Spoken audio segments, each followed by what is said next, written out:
Bonjour à tous et bienvenue sur un nouveau podcast de la chaîne Token Talkers. Aujourd'hui, on a la chance et l'honneur de recevoir Sébastien Borget de The Sandbox. Comment vas-tu, Sébastien? Ça va très bien, bonjour à tous. Merci d'être là, Sébastien. C'est vraiment un plaisir de t'avoir. Ça faisait un petit moment qu'on essayait de t'avoir. On sait que tu as un planning qui est full, donc c'est vraiment un honneur que tu fais à la chaîne Token Talkers. Alors, pour les gens qui ne te connaissent pas, je vais te présenter rapidement. Tu es cofondateur de The Sandbox, CEO de The Sandbox. Tu es aussi président de Blockchain Game Alliance. Tu plaides pour les NFT. Tu as été nommé parmi les 100 personnes les plus influentes du domaine de la cryptographie par Cointelegraph. Bref, tu es partout. Commençons très rapidement. Comment tu en es venu au secteur du gaming pour après basculer dans le secteur des NFT? Est-ce que tu peux nous refaire une petite présentation rapide de qui est Sébastien? Bien sûr, c'est un peu un rêve d'adolescent, lorsque j'ai eu Ok. ma première console jeux vidéo, la Super Nintendo avec Super Mario World. Évidemment, au début, j'étais passionné juste de jeux vidéo, mais très rapidement, en fait, par curiosité naturelle, j'ai été intéressé, comment on fait pour faire son propre jeu vidéo.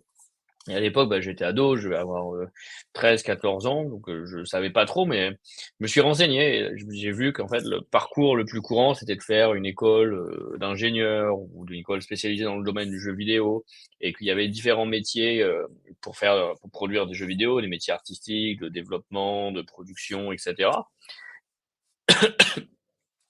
Et donc c'était un parcours assez long et finalement créer son propre jeu vidéo, c'est une aventure entrepreneuriale, ça a besoin de financement, il fallait heu, des budgets assez conséquents et c'était vraiment pas à la portée de tout le monde. Donc j'ai continué à regarder et courant 2011 en fait, avec l'arrivée des smartphones, tablettes en iOS, Android, j'ai vu qu'il était possible de créer des jeux vidéo de manière assez indépendante, chacun depuis chez soi, depuis son garage un peu, avec une toute petite équipe de 1 ou 2 personnes seulement, pouvoir à la fois développer des applications mobiles et faire ses propres jeux. Et à ce moment-là, je me suis dit: «Tiens, il y a une nouvelle opportunité sur le marché du jeu vidéo. Au lieu de devoir acheter des équipes, des budgets de millions d'euros, des devices spécifiques pour lancer sur console ou développer sur PC, une barrière importante à l'entrée. Là, quiconque peut faire du jeu vidéo, quasiment. Et donc c'est ce qu'on a fait. On a démarré un studio en 2011 qui a fait la première version de Sandbox sur mobile. Et cette première version de Sandbox sur mobile, c'était encore pousser un peu plus loin là, cette idée de comment rendre accessible la création de jeux vidéo à n'importe qui, puisque Oui. finalement, là, il n'y avait même pas besoin de connaître la programmation, juste du toucher du doigt sur ce jeu, on pouvait dropper, faire tomber des petits pixels en 2D à l'écran et ils interagissaient les uns les autres sur la base de réactions physiques de la table périodique des éléments. Ils pouvaient aussi permettre de créer ses propres interactions avec des héros, des plateformes, des ennemis, des ports, etc. et partager en ligne ces créations dans une galerie où d'autres utilisateurs pouvaient jouer à ce que vous avez créé. Et donc finalement, créer des jeux juste en drag and drop et de manière tactile. C'est vraiment là que un peu l'histoire C'est- de Sandbox et comment je suis tombé dans le jeu vidéo. Waouh, c'est assez impressionnant. Bravo pour ton travail parce qu'avoir une idée aussi globale, aussi rapidement, franchement, bravo parce qu'il n'y a pas beaucoup de gens qui ont eu autant d'idées que toi sur cette partie-là. Donc, vraiment, vraiment félicitations. Et donc, du coup, tu es arrivé directement avec la vision.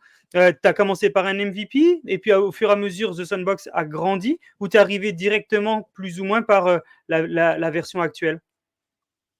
Non, si on regarde en fait Sandbox, c'est un succès qui, je dirais, a pris un petit peu plus de 12-13 ans, in the making. Donc Mhm. derrière, en fait, c'est évidemment une évolution progressive de l'idée que quiconque peut devenir un créateur, d'être vraiment proche de la communauté de ces créateurs pour comprendre leurs besoins, leurs idées et continuellement améliorer Sandbox. Jusqu'à 2018, c'était un jeu mobile en 2D sur donc iOS, Android.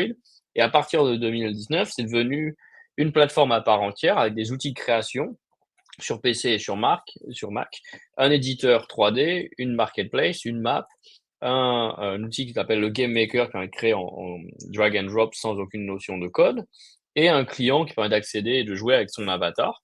Et ça, c'est le fruit de plusieurs années d'itération.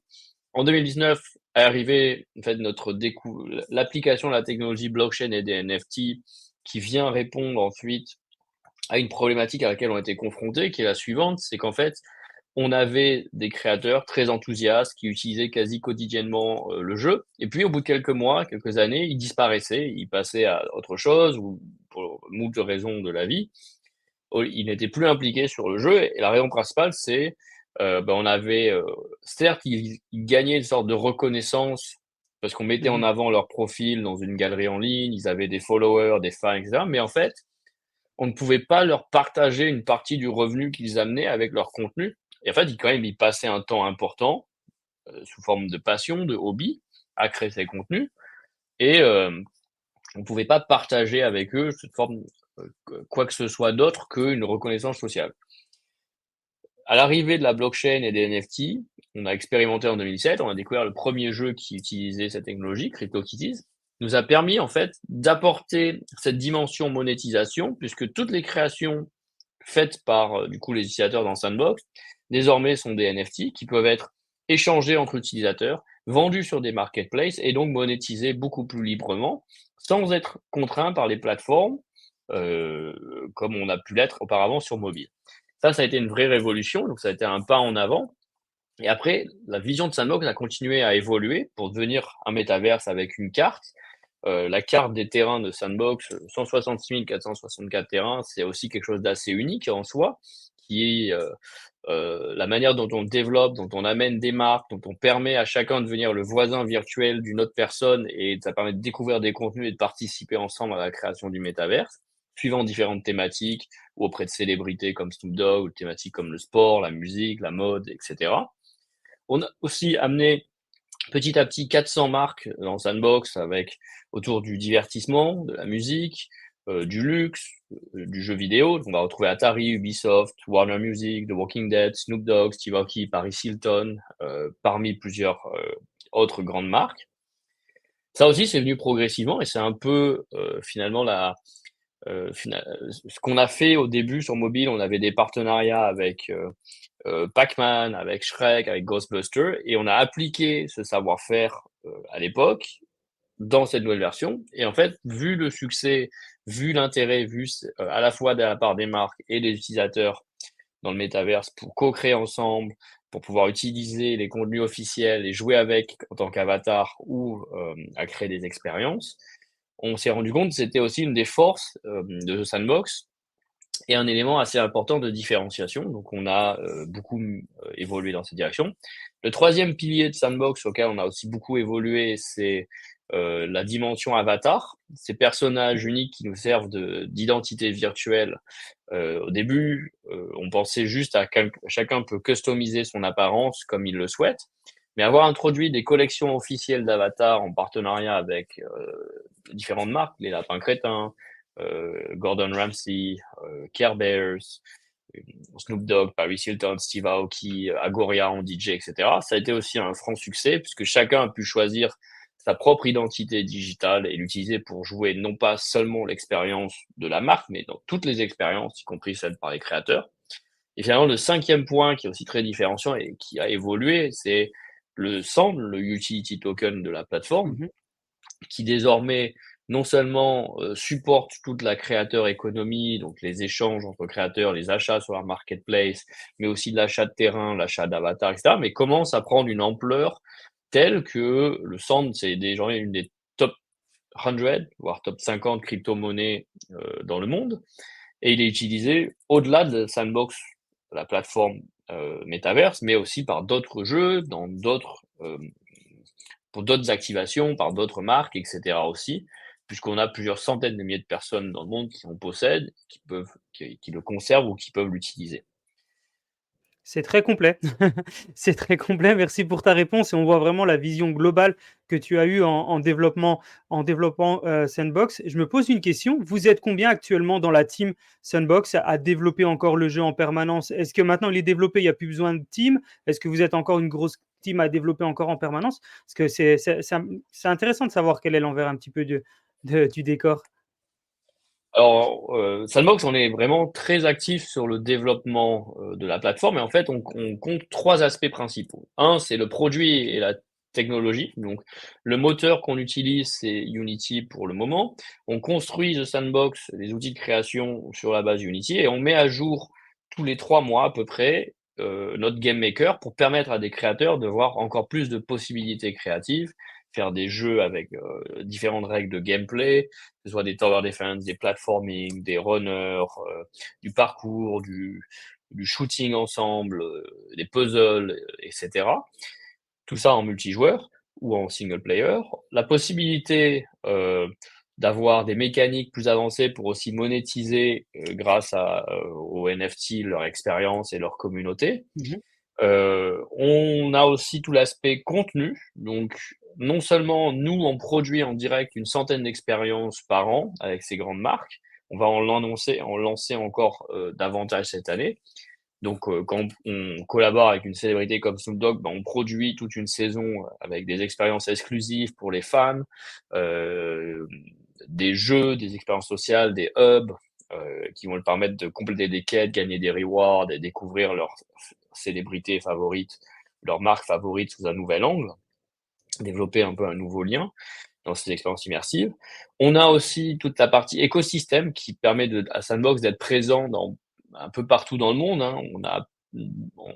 Sandbox est présent dans 10 régions du monde, 10 pays, Ouais. et développe un écosystème avec 250 boîtes, studios, agences qui maîtrisent nos outils et sont capables de parler à des nouveaux clients, d'amener à des marques ou des nouveaux créateurs là où elles sont présentes. Et donc au total, on Waouh! est 300 personnes, un peu plus de 300 personnes dans la boîte.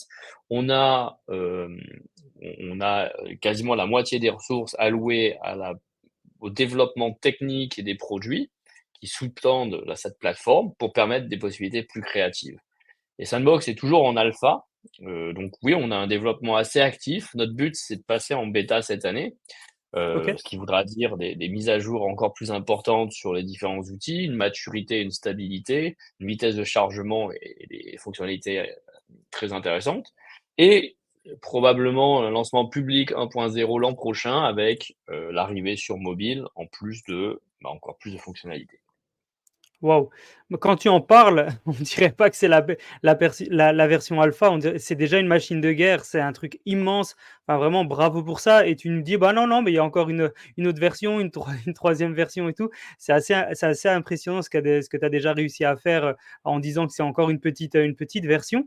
Moi, je me pose une question. Si, par exemple, j'écoute le podcast et je souhaite utiliser, bah, Sandbox, comment ça se passe? Je dois aller sur le site internet, donc là, il n'y a pas d'application pour le moment, elle va arriver. Comment ça se passe pour pouvoir faire nos premiers pas avec The Sandbox? Alors au contraire, en fait, Sandbox, ce qui est assez intéressant, c'est il y a deux aspects. Un, c'est si tu as essayé déjà Sandbox auparavant et tu reviens, même quelques mois avant, ou il y a 1 an ou 2 ans, il y a vraiment un changement radical dans le graphisme, la richesse des Cool. contenus, tout ce que tu vas pouvoir explorer, la qualité, etc. Et en même temps, comme tu le pointes justement, on est toujours en alpha. La vision qu'on a de réaliser le metaverse et une plateforme user-generated content, c'est quelque chose qui va nous prendre encore 5 à 10 ans. Il faut continuer à itérer, mettre l'accent sur les créateurs en premier pour qu'on ait des contenus originaux, différents et Ouais. que des nouvelles audiences, des nouvelles habitudes se forment. Pour rentrer dans le métavers, c'est très simple. Tu vas sur sandbox.game, tu fais create, tu crées ton compte, tu choisis ton avatar. Tu as besoin d'acheter aucun NFT pour démarrer. Hein. Tu peux jouer gratuitement, tu peux collecter des rewards, soit des NFT ou des tokens. Et tu peux aussi télécharger les outils de création. Finalement, créer, c'est aussi une manière de jouer dans Sandbox. C'est ça qui est assez intéressant. Participer à des contests, des game jams, qui vont aussi te permettre de gagner des lands et d'autres types de NFT, publier ton expérience si tu le souhaites. Donc tout ça est possible. La plateforme est quasiment, voire complètement ouverte et fonctionnelle. On a plus de 330 000 créateurs au cours des 12 derniers Wow. mois qui utilisent le logiciel, participent à des créations. On vient de passer une milestone assez intéressante. On a plus de 1000 expériences live sur la map. C'est un chiffre. Alors, notre objectif, c'est jusqu'à 166 464, puisque c'est le nombre de terrains. Mais en soi, c'est un chiffre symbolique qui montre aussi finalement, si vous avez entendu parler de Sandbox il y a 1 ou 2 ans dans les médias, il y avait peut-être une seule chose à faire, une seule marque, une seule saison en cours et une centaine d'expériences maximum. Désormais, il y a un contenu permanent à venir explorer, fait en majorité par les créateurs, et des saisons, enfin, et des événements permanent, enfin, qui tourne régulièrement avec différentes marques et collaborations. Ce qui fait que quand on rentre dans Sandbox, il y a toujours du contenu à explorer désormais et de l'activité. Très intéressant. Bah, ça donne vraiment envie de l'utiliser. Je pense que les personnes qui connaissent pas encore vont vraiment jumper sur le site internet. N'hésitez pas, on vous mettra le site internet en lien. Hem, l'idée globale, elle est ultra comprise et on voit que c'est vraiment un de tes cœurs d'activité. On sait que c'est pas la seule chose que tu fais dans l'écosystème Web3. Donc on parlait juste avant en introduction, bah, que tu es président de Global Game Alliance. Est-ce que tu peux nous expliquer un petit peu, bah, justement quel est ton rôle au sein de cette alliance? Comment ça se passe? Quel est l'objectif? C'est la promotion des NFT, ça on le sait. Est-ce que tu peux nous développer un petit peu plus cette partie-là? Alors, la Blockchain Game Alliance, c'est une association qui compte désormais un peu plus de 600 membres, Waouh! qui vont couvrir un peu tous les aspects de l'écosystème et de l'industrie du jeu vidéo. Et la mission principale de la Blockchain Game Alliance, c'est ça va dépasser juste couvrir les NFT, ça va vraiment plutôt de mettre en avant l'utilité de la technologie blockchain au sein de l'industrie du jeu vidéo. Donc ça permet effectivement d'utiliser les NFT pour proposer aux joueurs de posséder pleinement leur contenu, leurs assets, etc. Mais aussi tout ce qui va être autour des crypto-monnaies. Certains jeux vont en avoir, d'autres non. Et tout ce qui va être aussi autour de même du gameplay, où toute la logique va être décentralisée et fonctionner sur la blockchain pour un maximum de transparence vis-à-vis des joueurs. Et non seulement on éduque les développeurs et l'écosystème, on met en avant les jeux, les produits, les services qui sont développés, on participe à toutes les grandes conférences, on a des stands sur lesquels les gens vont pouvoir essayer ces jeux, faire du business, networker. Parfois, on a des dîners aussi dans différentes villes avec les différents membres. On a des séances de pitch session où les entrepreneurs vont pouvoir entrer en compétition et certains ont réussi à lever des fonds grâce à ça. Donc vraiment, on est un connecteur dans l'écosystème et on contribue à démocratiser l'image que peut avoir la blockchain au sein d'une industrie du vidéo qui est beaucoup plus large actuellement, mais qui a encore quelques stigmas et parfois mauvais mécompréhensions par rapport à ce qu'apporte la technologie, parce que il y a une association trop directe qui peut être faite, par exemple, avec la notion que la blockchain, c'est uniquement le Bitcoin, c'est uniquement lié à la spéculation, etc. Non, à la fin, c'est une technologie qui supporte la créativité de studios, de développeurs et qui va permettre de développer des nouveaux business models, plus d'innovation dans le jeu et une distribution de la valeur entre les différents acteurs de la chaîne de production de jeux vidéo, que ce soit les plateformes, la distribution, les développeurs et les joueurs aussi, qui va être, à mon avis, bien plus équitable et permettre aussi des opportunités de croissance intéressantes sur un secteur qui reste, qui est désormais très challengé sur le domaine du free-to-play et plus classique. Super intéressant. Tu es, bah, président depuis 2020 si je dis pas de bêtises. Donc tu as développé et tu as fait partie vraiment du développement de cette alliance et tu disais aujourd'hui que vous étiez, plus de 600 membres. Si je veux moi-même être membre, comment ça se passe? Je dois me connecter sur un site internet, pareil? Est-ce que tu peux nous donner deux trois informations pour devenir membre également? Alors tout à fait. C'est désormais la Blockchain Game Alliance. On était une trentaine de membres, incluant les 8 membres fondateurs, dont je ne faisais pas partie à l'époque, au courant 2019. Je l'ai rejoint un an après et je l'ai aidé à croître vraiment comme association. Désormais, il y a une équipe de 3 personnes à temps plein. Flavien, qui est notre directeur de communauté, Maud, qui est en charge des événements, et Mélanie en charge de la communication et que vous pouvez croiser souvent sur les salons ou en ligne, parce qu'on fait aussi beaucoup de streams, de podcasts, etc., pour mettre en avant nos membres. Pour nous rejoindre, c'est très simple, il y a le site blockchaingamealliance.net, on vient de mettre en site, nouveau site en ligne avec un peu des vidéos, des OK. aperçus. Et il y a différents types de membership qui vont du single member, donc un individu va payer une cotisation annuelle relativement faible, moins de 100 euros, il y a une première cotisation pour les startups entreprises qui est accessible à tous, qui est de l'ordre de 500 euros par an aussi, donc ça reste somme toute très raisonnable vis-à-vis de la valeur qui est apportée. Notre but, c'est pas du tout de faire du profit, c'est de faciliter les échanges, faire croître l'écosystème et permettre à chacun de gagner en maturité, gagner en réseau, gagner en joueurs parfois aussi lors de ces événements. grâce à la force de ce réseau et de cette association. Et après, il y a des packages plus importants si certains acteurs ou plus grosses entreprises veulent aussi soutenir l'action de la BGA et avoir un peu plus de visibilité sur les salons, qui s'appelle le Silver et le Gold Package, sur lequel on peut vous envoyer plus d'informations. OK, bah, merci, c'est pareil, ultra précis comme jusque depuis le début du podcast. Tu parlais juste avant d'événements. On sait que tu es présent sur énormément d'événements. Il y a pas longtemps, c'était NFT Paris et je sais qu'il y en a bien plein d'autres qui arrivent. C'est pour toi super important de participer à des événements, d'aller rencontrer un petit peu le public, le retail, les institutions? Enfin voilà, qu'est-ce que tu penses de l'importance de participer à des événements comme ça?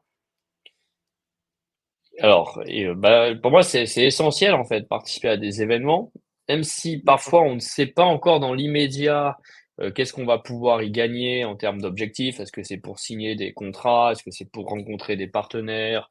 Pour se faire connaître, etc. Mais en fait, pour moi, c'est de la, dans le temps, au fur et à mesure des années, et donc je suis pas entrepreneur depuis 2008, donc en fait, les gens peuvent voir aussi finalement la régularité, la sincérité, ça permet d'updater sur nos roadmaps, etc. Euh, et, euh, et des personnes que j'ai rencontrées il y a 2 ou 3 ans, pour qui Sandbox n'était rien du tout à l'époque, se sont peut-être rendus compte de la qualité de notre travail, notre commitment, pensent à nous ultérieurement ou nous recontactent. Des recrutements se sont faits grâce à ça, des levées de fonds avec des investisseurs qui ont pu voir et suivre notre progrès aussi grâce à ça. Et donc pour moi, euh, ça fait vraiment une partie intégrante de la mission que je peux avoir dans mon rôle au sein de Sandbox, qui est finalement de contribuer à représenter ce qu'apporte Sandbox à l'écosystème Web3, à développer de nouveaux partenariats en voyant aussi les nouvelles tendances, les nouveaux projets qui apparaissent, etc.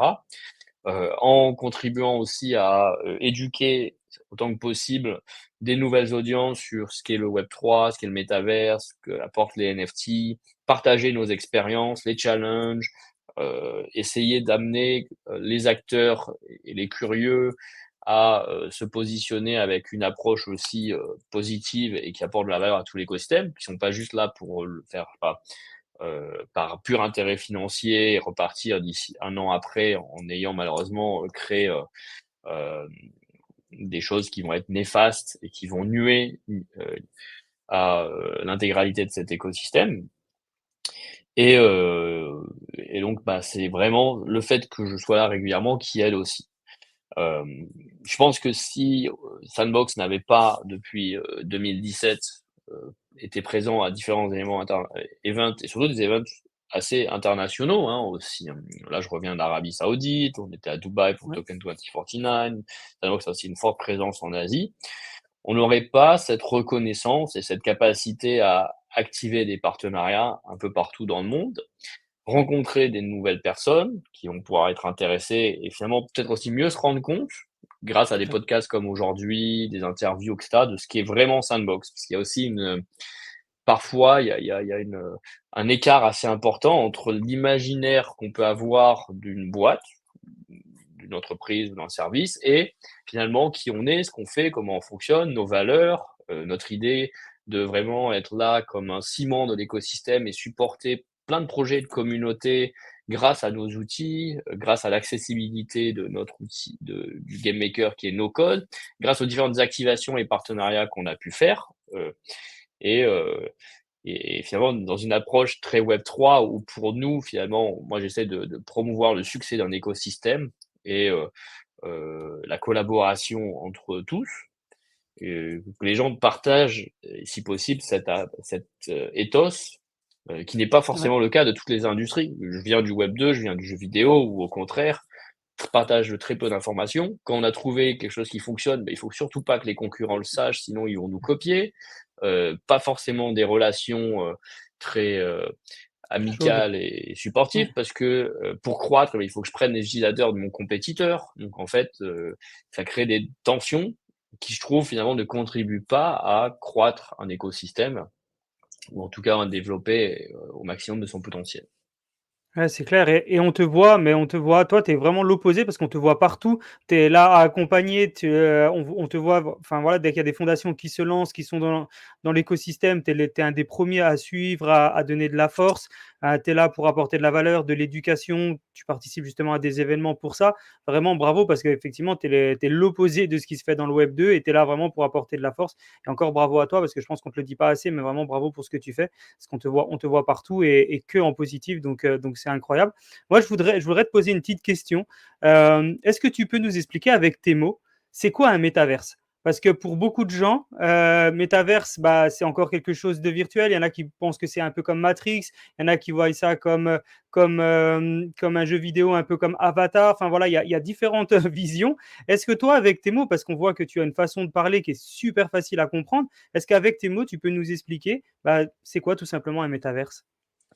Alors, le métavers, je dirais, c'est juste la possibilité avec un avatar, qui est donc cette représentation de nous-mêmes en 3D, de passer d'un monde virtuel à un autre, en toute liberté, sans aucune contrainte technique. Donc finalement, le métavers, ce n'est pas juste une seule plateforme, ce n'est pas Roblox, ce n'est pas Minecraft, ce n'est pas Sandbox uniquement, c'est plus la possibilité que notre identité, l'avatar, ainsi que bah, tous les biens, tous les contenus qu'on a gagnés, qu'on a achetés ou qu'on a créés, puissent nous suivre à travers ces différentes plateformes. Et actuellement, bah, ça n'existe pas vraiment, dans le sens où très peu de plateformes utilisent cette technologie qui est la blockchain, qui permet finalement aux utilisateurs, en toute liberté, de se connecter d'un service à un autre et de Mhm. récupérer l'intégralité de leurs données, leurs contenus, et de les utiliser sur ces autres services. Ça, c'est vraiment ce qu'apporte la blockchain et la technologie Web3 au métavers, c'est sa réalisation technologique, parce que on va pouvoir effectivement ben, utiliser nos contenus, notre réputation, notre identité virtuelle, un monde à un autre, sans que bah, une quelconque de ces plateformes nous dise eh ben non, quand tu as un compte chez moi, tu n'as pas le droit d'utiliser ailleurs, tu n'as pas le droit de vendre tes contenus ailleurs, tu es bloqué. Donc on est dans la construction du métaverse, puisque bah, Sandbox, en utilisant la technologie blockchain, participe à ce qu'on appelle le métaverse ouvert, le Open Metaverse. Ça va prendre encore du temps à développer l'usage généralisé de la blockchain en technologie pour permettre ces échanges avec la confiance dans la blockchain. La, euh, le fait qu'il y ait des standards qui émergent sur la manière dont les contenus puissent être représentés d'un monde virtuel à un autre, etc.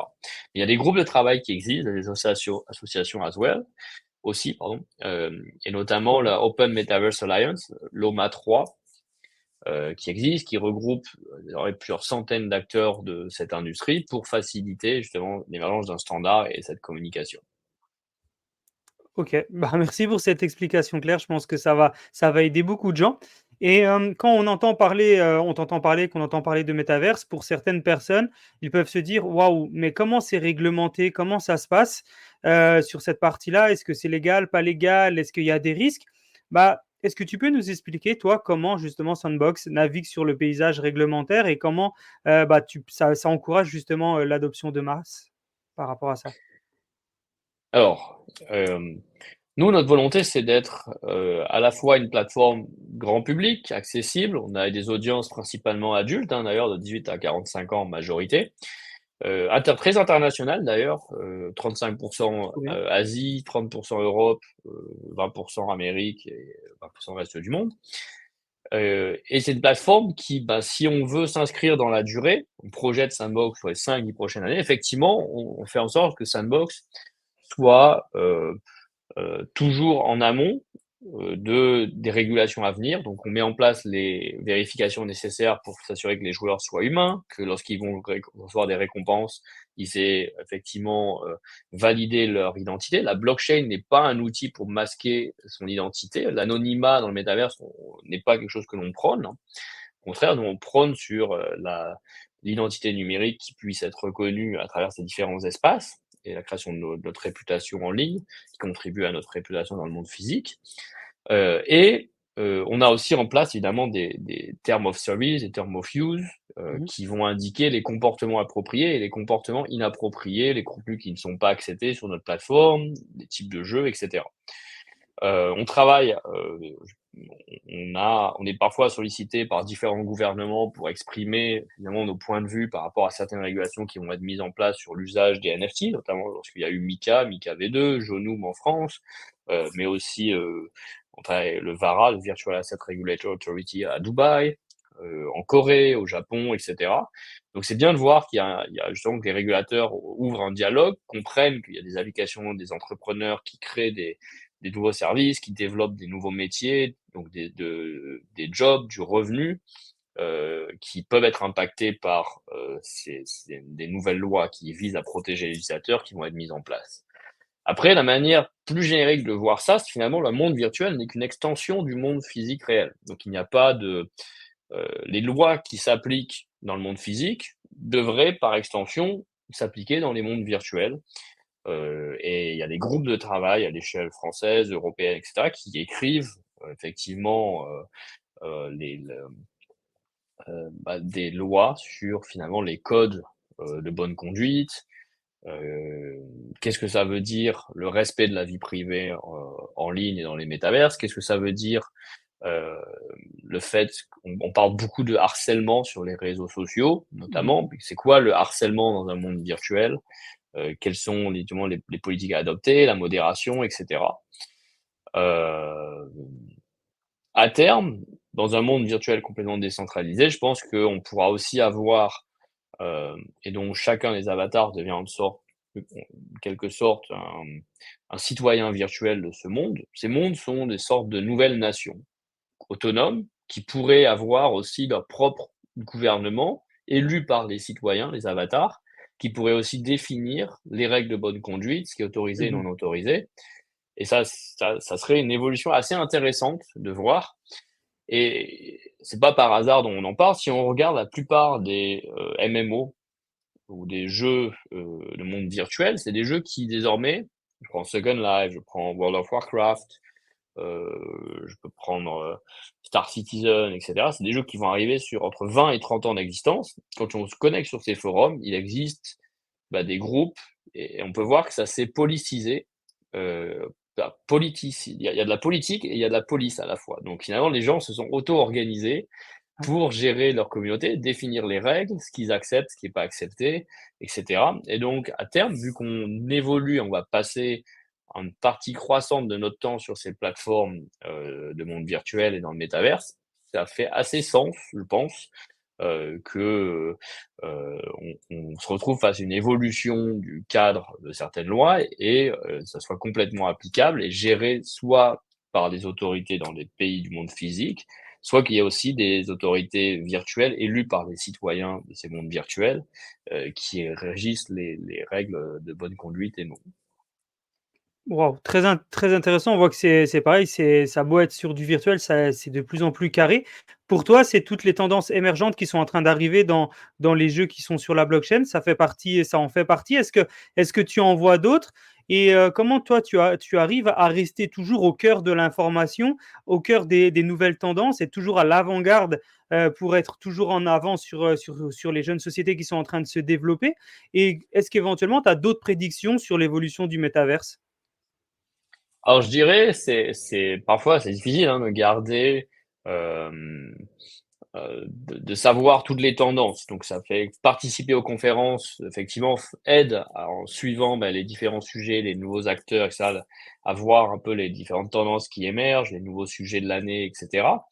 Le, euh, en étant connecté au sein de la Blockchain Game Alliance et dans cet écosystème, en parlant à d'autres fondateurs, c'est aussi comme ça qu'on peut voir quelles sont leurs problématiques, leurs challenges, les nouvelles choses qu'ils sont en train d'explorer vis-à-vis de l'usage de la technologie, et ce qui va pouvoir devenir, ce qui aujourd'hui peut sembler être juste une expérimentation, va pouvoir devenir demain, finalement, le nouveau Ouais. modèle qui va réussir.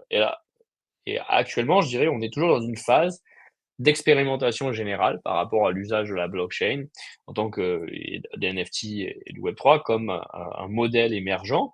On a pu voir le Play to Earn qui a eu un succès assez retentissant en 2021, qui a amené des nouveaux utilisateurs, qui a amené des guilds, des nouveaux métiers, qui est retombé, mais qui déjà est rené et avec une approche un peu plus différente, plus qualitative, des quêtes, un modèle financier qui n'est pas basé uniquement sur ce qu'on appelle un zero-sum game où les revenus ne proviennent que des nouveaux entrants, pour être plus périn. Et donc, ce qui est intéressant, c'est de voir l'itération assez rapide qu'on peut voir dans ce milieu. Et c'est ça que je trouve que c'est vraiment excitant dans une certaine industrie, de voir la vitesse de l'innovation quand on se projette sur si d'ici 10 ans, si, on imagine que la plupart des jeux utiliseront la blockchain sans forcément le mettre en avant, mais ce sera la technologie sous-jacente, que les modèles économiques, c'est une phase vraiment excitante pour expérimenter différentes choses. On n'est pas forcément obligé d'acheter des contenus, on pourrait aussi venir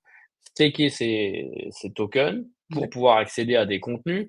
Posséder un contenu peut nous donner accès à d'autres expériences ou autres contenus en avant-première, etc. Tout ça, c'est des choses assez nouvelles. Si je regarde dans le jeu vidéo, ça n'existait pas auparavant. Les principaux modèles de monétisation, c'est autour de l'achat de monnaie virtuelle, de packs, d'accélération du temps, de gacha box. La gacha box qui a été maximisée jusqu'au point où dans certains pays, elle est devenue régulée aussi. Euh, et donc, moi, je trouve ça vraiment, en tant qu'entrepreneur, en tant que fondateur dans cette industrie, j'ai vraiment, euh, j'adore voir la créativité que ça peut apporter, ces nouvelles possibilités. Je ne sais pas si tous ces modèles vont réussir, mais au moins, on peut voir une espèce d'élan créatif et d'énergie à réfléchir à quelles sont les différentes mécaniques qui font qu'on va pouvoir engager des utilisateurs sans forcément les faire dépenser, ou en tout cas impliquer différents acteurs dans une création d'une chaîne de valeur, ou euh, souvent des mécaniques proches de MMORPG, où il y a des gens qui vont collecter des ressources, il y a des gens qui vont se spécialiser dans former des joueurs, il y en a qui vont résoudre la partie distribution, découverte, acquisition de nouveaux utilisateurs, et il y en a qui vont juste jouer pour le jeu et acheter des assets à d'autres personnes parce que c'est une économie pour eux de temps et ils considèrent que leur priorité c'est sur le fun, sur certains aspects et pas sur d'autres. OK, OK. C'est très intéressant comme vision, parce qu'on se rend compte de pas mal de choses et c'est quelque chose que j'avais pas forcément en tête. Pour toi, dans le futur, la plupart des jeux vidéo seront sur la blockchain. Ça, c'est quand même quelque chose de très intéressant, comme on parle beaucoup que le futur de la finance sera également sur la blockchain. On voit vraiment que la blockchain, sera un peu le centre du monde dans le futur. Est-ce que l'un Mmh. des challenges actuels, c'est de développer tout une interopérabilité entre ces systèmes-là? Est-ce que, ce qui n'est pas vraiment le cas dans le Web 2 ou dans les jeux vidéo actuels, est-ce que dans le futur, on pourra interconnecter différents jeux vidéo, passer d'un jeu vidéo à l'autre? Quel est ton avis à ce sujet? Alors, ce principe qu'on appelle l'interopabilité, de pouvoir utiliser un asset d'un jeu vidéo dans un autre, c'est assez nouveau. Donc, il y a pas D'accord. mal d'exploration sur ce qui est possible. Je suis pas sûr que à terme tous les assets vont devenir universellement applicables d'un jeu à un autre. Ça, c'est l'un des sujets sur les différents groupes de travail qu'on peut avoir au sein de l'Open Metaverse Alliance, l'OMA Free, avec cette idée ça reste au créateur de jeu de définir l'interprétation qu'il va pouvoir faire d'un modèle, d'un contenu et la fonctionnalité auquel il va pouvoir donner accès derrière à l'utilisateur.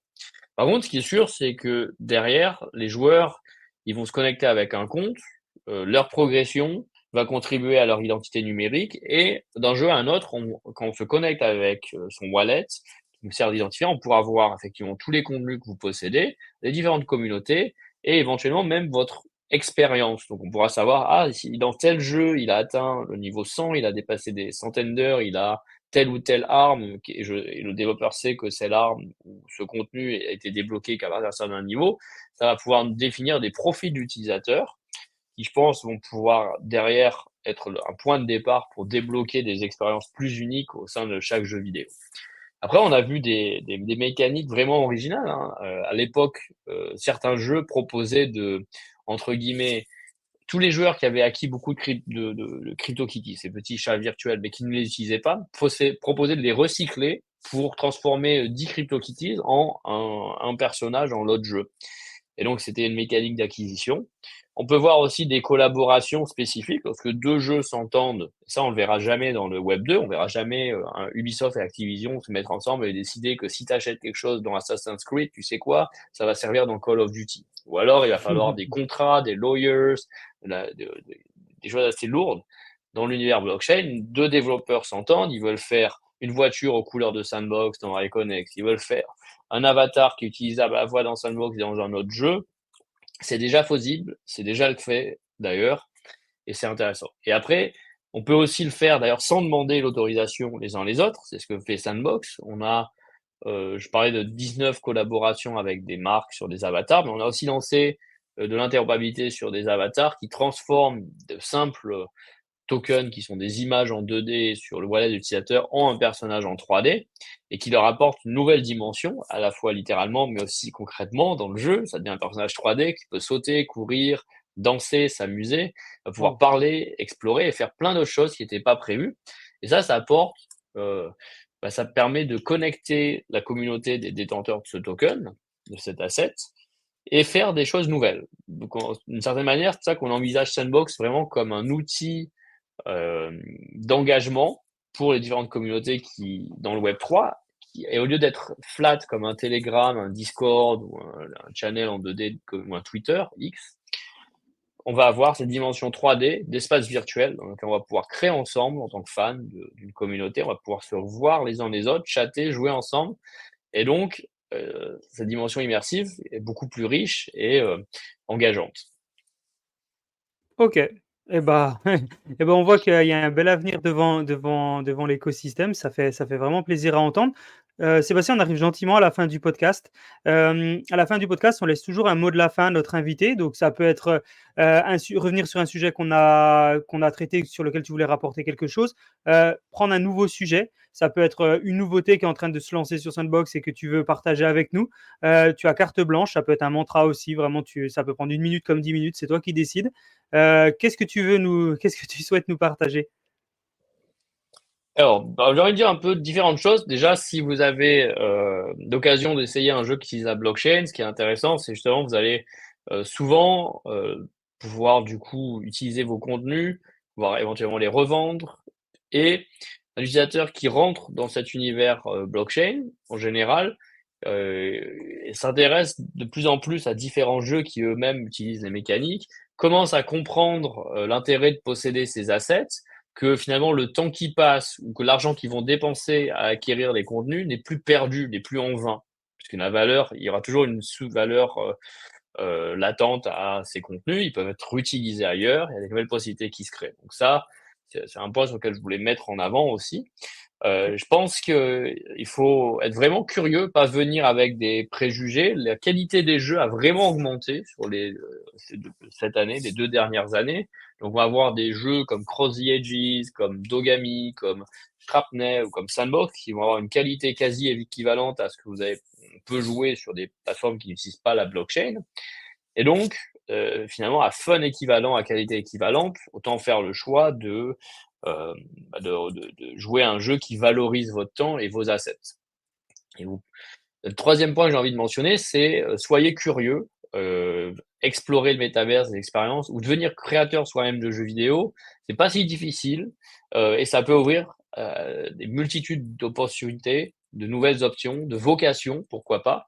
Et donc la plupart des gens qui sont entrés dans l'écosystème Sandbox, ils sont entrés grâce à une game jam, ils ont téléchargé le game maker, ils ont commencé à faire leur jeu, ils se sont amusés, c'est vraiment drôle de faire des choses, d'itérer.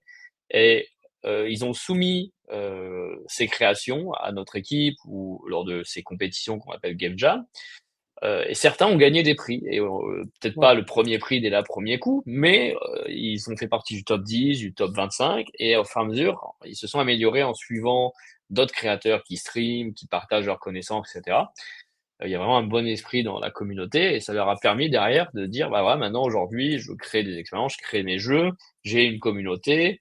Euh, et c'est aussi l'opportunité de rentrer plus tôt sur des plateformes émergentes, parce que j'en reviens à cette idée qu'on est encore, c'est vraiment pas du tout trop tard pour entrer dans le Web 3 en Mmh. général ou dans le métaverse. Euh, et que, ben, en étant parmi les pionniers, on peut désormais créer sa réputation, on peut bénéficier de cet avantage du first mover advantage et derrière, réussir sur une plateforme Sandbox, là où d'autres plateformes éventuellement, en étant trop tard, ça peut être compliqué. Si vous rentrez aujourd'hui sur l'App Store, sur iOS ou Android, c'est assez compliqué de percer désormais et de redevenir un des top studios. Alors sur les nouvelles plateformes émergentes, c'est vraiment le bon moment. OK, merci pour ce mot de la fin. C'est un mot très complet, effectivement, comme, depuis le début du podcast, très complet. Vraiment bravo pour ta facilité à expliquer les choses, parce que dans l'écosystème, il y a beaucoup de gens qui viennent de la tech comme toi et qui ont pas forcément le même vocabulaire. C'est parfois très, très compliqué, les mots sont difficiles à comprendre et toi, tu as la facilité de t'expliquer ça d'une manière très simple. Vraiment bravo pour ça, bravo pour tout ce que tu fais sur l'écosystème. Vraiment, c'était un plaisir de t'avoir Sébastien. Merci pour ton temps et puis, je te souhaite le force à toi et le meilleur pour la suite avec The Sandbox. Merci, merci Jean, merci à tous et donc je vous retrouve dans le métaverse. Totalement, totalement. Merci Sébastien.